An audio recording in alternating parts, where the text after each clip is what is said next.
ભાઈ પ્રવૃત્તિ 7 ની અંદર છે આપણે લાઇટ થી ચાલતી વસ્તુ, ઇલેક્ટ્રિક વસ્તુ એટલે લાઇટ થી ચાલતી વસ્તુઓ, બરાબર। હવે એમાં તો વોશિંગ મશીન આવે, ફ્રીજ, ઘરઘંટી, ઘણી બધી વસ્તુ આવે કે જે બધી વસ્તુને શેની જરૂર પડે ભાઈ? લાઇટની। લાઇટ ચાલુ હોય તો જ થાય, વીજળી ના હોય તો ચાલુ થાય નહીં। ચલો બતાવો તો ભાઈ, તમારી જોડે શું છે? Hair dryer. એનાથી વાળ સુકવાય। હા, વેરી ગુડ। ચલો બતાવો। આ મિક્સર જેવું છે, ગ્રાઇન્ડર। એનાથી શું શું બને બેટા, ખબર છે? હા, રસ બને કેરીનો। હા, વેરી ગુડ। હા, એક શેને કરવાની પણ? કપડાને કરવાની।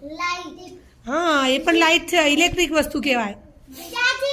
ચાર્જિંગ, એનાથી મોબાઈલ ચાર્જ થાય, ઘડિયાળ ચાર્જ થાય ને, ટેપ ચાર્જ થાય। Tape, Mike,